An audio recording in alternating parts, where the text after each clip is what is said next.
Hello friends, welcome to prime motivation. मैं प्रीतेश एक बार आपका फिर से स्वागत करता हूं। आज एक बहुत बड़ी हमारे सामने एक बात आई है। हमारे बीच में से हमारा नौजवान, हमारा भाई, हमारा मित्र अपने किसी एक छोटे से कारण के एक ऐसी किसी वजह के कारण उसने हमें यहाँ पर रोता हुआ, बिलखता हुआ छोड़ गया है। अपनी बहनों के बीच इकलौते भाई और माँ बाप के सामने से जाते हुए जवान किसी बेटे को अग्नि देना, दाह संस्कार देना, एक ऐसी बात के पीछे जिसका नाम है डिप्रेशन, जिसका नाम है डर, हेजिटेशन, संकोच और अपनी बात किसी को ना कह पाना और अंदर ही अंदर घुट के मर जाना। ऐसे कई केस हमारे हिंदुस्तान में, उस हिंदुस्तान में आ रहे हैं जिसमें 80 साल का युवा रामचरितमानस का पाठ लिख डालता है। पेट से, मां के पेट से जन्म ना लिया हो उसके पहले अभिमन्यु हमारा चक्रव्यूह भेदना जानता हो। ऐसे युवा जो जन्म ना ले और 80 साल के ऐसे युवा, और वो अगर हमारे सामने से ऐसा युवा आज सुशांत सिंह, जिसे विनम्र श्रद्धांजलि प्राइम मोटिवेशन परिवार की ओर से, वो हमारे आंखों के सामने से जा रहा है, तो आखिर ऐसी कौन सी चीज है जिस पर हम विजय नहीं पा रहे हैं? वो है डिप्रेशन।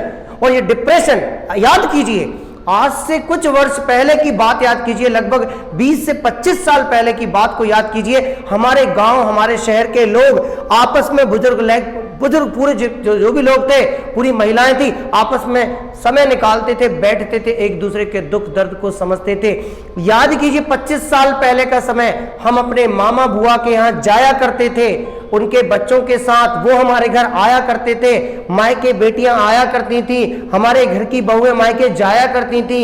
हम 2-2, 3-3 महीने उनके यहाँ रहते थे। उनके यहाँ नदियों में, उनके यहाँ नदी थी तो उसमें नहाते थे, आम तोड़ते थे, चढ़ते थे, पेड़ पर उतरते थे, फिजिकली अच्छे थे, हम सोशली बहुत अच्छे थे। हम अगर बात कहें, हर प्रकार से हम सुदृढ़ थे, हम तत्पर थे, हम तैयार थे, हर चीज से लड़ने के लिए तैयार थे। कुछ ना कुछ बात तो रही होगी, कुछ ना कुछ बात तो है जिसके कारण उनमें धीरे धीरे दूरियां होती चली गई, धीरे धीरे परिवार के बीच में दूरियां शुरू होती चली गई। और एक समय ऐसा आया कि हम अपने आप से दूर हो गए। इंसान जितना दूसरों से परेशान नहीं है ना, खुद से परेशान है। वो परेशानी, वो डर, वो संकोच, वही डिप्रेशन, वही तनाव, वही सेम डिप्रेशन। आखिर ऐसा क्या है? 10वीं का रिजल्ट आता है, बच्चे ने आत्महत्या कर ली। 12वीं का रिजल्ट आता है, बच्चे ने आत्महत्या कर ली। मम्मी पापा बाहर नहीं जाने दे रहे हैं, बच्चे ने आत्महत्या कर ली। बिटिया को पसंद की शादी, बेटे को पसंद की शादी नहीं करने दे रहे हैं, बेटे ने आत्महत्या कर ली, बिटिया ने आत्महत्या कर ली। बहू बात नहीं मान रही, सास ने आत्महत्या कर ली, सास बात नहीं मान रही, बहू ने आत्महत्या कर ली। आखिर ये क्या है? आत्महत्या, डिप्रेशन, क्या है ये suicide? No dear, no, please go to share. हम अपनी बात को शेयर नहीं कर पाते हैं, अंदर ही अंदर रखे रहती है और रखी हुई बात घाव कर देती है। बिंदास रहिए। डिप्रेशन के कारण जो आप सुसाइड करेंगे वो उतनी बड़ी घटना है। उस घटना के सामने अपनी बात अगर आप किसी से शेयर करेंगे तो उससे बड़ी, उससे बहुत छोटी बात है, बहुत छोटी बात है कि आप शेयर करेंगे तो यहीं सॉल्व हो जाएगी।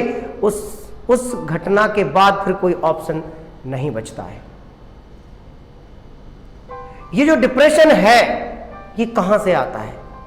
बात शेयर ना करने के कारण, किसी से अपनी बात ना कहने के कारण, मन ही मन में रखते चले गए, मन ही मन में रखते चले गए। अरे क्या, एक बात बताइए ना, आज उन्होंने ये जो किया है, ये जो कदम उठाया है, इस कदम के पहले क्या कुछ वो ऐसा नहीं कर सकते थे? बिल्कुल कर सकते थे, पर कहीं ना कहीं किसी न किसी दबाव में, नॉर्मल सी बात है, एक कोई बड़ा एक्टर जब होता है उसको बहुत बड़ी बड़ी पिक्चर्स मिलती है, और एक समय ऐसा आता है कि कोई पिक्चर मिलना बंद हो जाती है, डिप्रेशन में जाता है। एक कोई बड़ा पॉलिटिशियन होता है, वो कई इलेक्शन जीतता है, लेकिन एक इलेक्शन हार जाता है तो डिप्रेशन में जाता है। ऐसे ही हर बच्चा हर क्लास में पास होता है, एक क्लास फेल हो जाता है, डिप्रेशन में जाता है। छोटी छोटी चीज में गुस्सा होना, जरा जरा सी चीज में मम्मी बेटे से, बाप बेटे से, बहन भाई से, न जाने क्या पति पत्नी से आपस में, ये सब भी डिप्रेशन का कारण है। मस्त रहिए, स्वस्थ रहिए, शेयर करिए। हमें एक घर बनाना था, किसी शायर ने एक बहुत अच्छी बात बोली, हमें एक घर बनाना था, ये हम क्या बना बैठे, कहीं मंदिर बना बैठे, कहीं मस्जिद बना बैठे। परिंदों के यहाँ कोई फिरका परस्ती नहीं होती, कभी मंदिर पे जा बैठे, कभी मस्जिद पे जा बैठे। परिंदे रहिए। बहुत अच्छी किसी शायर ने बात बोली है, मुझे बहुत पसंद है ये बात कि देखिए परिंदे रहिए। आपको दुख है, तकलीफ है, कुछ भी आपको दुख है, तकलीफ है, कोई भी चीज है, शेयर करिए।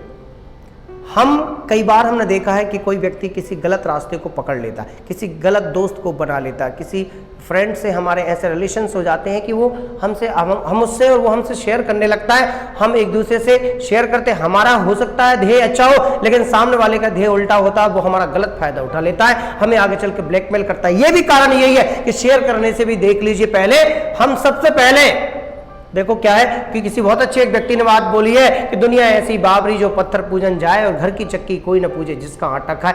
घर, परिवार, मित्र, सखा, भाई, रिलेटिव, मामा, मामी, चाचा, चाची, ये क्यों बने थे हमारे यहाँ? अरे सिर्फ हिंदुस्तान ही एक ऐसा देश है जहां पे मम्मी के भाई को मामा, पापा के भाई को चाचा, बड़े भाई को ताऊ, मौसा, मौसी, नाना, नानी, फूफा। अरे हमारे यहाँ तो ये कंडीशन है कि हम अपने बहन की देवरानी को भी दीदी बोलते हैं, जीजाजी के भाई को भी जीजाजी बोलते हैं। ऐसा होता है कई जगह। हम ऐसे देश, ऐसे क्षेत्र में बिलोंग करते हैं जहां पर ये ऐसा होता है। सोचिए तो, रिश्ते बनाने पर ज्यादा विश्वास करते हैं, निभाने पर ज्यादा विश्वास करते हैं, तो शेयर क्यों नहीं? उनके साथ शेयर करेंगे तो डेफिनेटली अपनी बात का आप साझा करिए तो आपको समस्या का समाधान मिलेगा। और बिल्कुल फ्री रहिए माइंड से, क्योंकि इस पर तनाव, पहले के लोग कहते थे कि इंसान को अगर आगे बढ़ना है तो सिर में ठंडक और पैर में गर्मी होना चाहिए। मतलब दिमाग एकदम कूल, शांत, और पैर 24 घंटे चलते रहना चाहिए। जो 24 घंटे चलेगा, मस्त घूमेगा फिरेगा, स्वस्थ रहेगा, काम करेगा, पैसा कमाएगा, नाम कमाएगा, इज्जत कमाएगा, शोहरत कमाएगा, प्रतिष्ठा कमाएगा। और आज के समय में इतना विचित्र काम हो गया, आदमी काम करने से अखरने लगा है। आपका पैर तो बहुत ठंडा है, ऐशो आराम की जिंदगी, लेकिन 24 घंटे डिप्रेशन में, मूड का 24 घंटे सींग लगे हुए हैं। जब भी कोई बात हो सींग निकल आए बाहर। सोचिए आप जरा, तो आप अपने आप इस डिप्रेशन से बाहर जाइए। पल पल में आने वाले गुस्से, एक बार सोचिए ना कैसे लगते हैं आप जब गुस्से होते हैं। जब अगर कोई दिन भर की आपकी 20 बार गुस्सा होने की आपकी फोटो खींचकर एक एल्बम घर में लगा दे तो लोग पहचानेंगे नहीं, यही हो है? सोचिए कैसे, आप एक बार गुस्से की फोटो खिंचवा के देखिए, आप खुद कहेंगे। और शायद इसी गुस्से के, इसी टेरर के कारण, इसी के कारण न जाने कितने हमारे सुशांत, कितने हमारे ऐसे लोग हैं जो हम लोगों के बीच में से चले गए। हम और आप एक छोटा सा एक हिंदुस्तान का संसार बनाए जिसमें हम लोगों को सिर्फ यही बात से हम उनको मोटिवेट करें कि आप अपने गुस्से पर कंट्रोल कीजिए, आप अपने चित्त को शांत रखने की कोशिश कीजिए, कूल माइंड से काम करिए। देखिए, जब जो होना होगा तब सो होगा। जितना आपको मिलना है उतना आपको मिलेगा, जितना आप ले सकते हैं उतना आप ले लेंगे। मेहनत करना बिल्कुल बंद मत कीजिए, बिल्कुल उसमें संतोष मत कीजिए, खूब मेहनत कीजिए आप। लेकिन आपके किसी कारण के आने वाले गुस्से के कारण आप दूसरे को ब्लेम मत करिए। This is the main point and main thing. I hope so you like this video and you will share it, and if you have not subscribed this channel so please you will go to subscribe this channel। और एक बार पुनः श्रद्धांजलि हमारे सुशांत भाई को, और भगवान करे कि ऐसा केस हमें अब कभी सुनने में ना आए। जिसको लगता है आपका बच्चा हो, बेटा हो, भाई हो, आप खुद हैं, एक बार इस वीडियो को 2 बार देखें, 3 बार देखें और ये सोच लें कि मैं अब अपने आप में जो आने वाला गुस्सा है उसको मुझे कंट्रोल करना है, और मुझे अपनी एनर्जी, अपनी ऊर्जा और अपने अंदर जो पॉजिटिविटी है उसको बाहर निकालना है, नेगेटिविटी को खत्म कर देना है। और आज मैं आपसे आपकी नेगेटिविटी की भीख मांगता हूं। प्लीज मुझे आप जितनी आपके अंदर नेगेटिविटी मुझे दे दीजिए, मैं उसको सब खत्म कर दूंगा आज से। बी पॉजिटिव और मस्त रहिए, बिंदास रहिए, स्वस्थ रहिए, अपने परिवार का ध्यान रखिए। ईश्वर आपको दीर्घायु बनाए, स्वस्थ बनाए, संपन्न बनाए और प्राइम मोटिवेशन चैनल का सब्सक्राइबर बनाए। Take care, good bye, bye.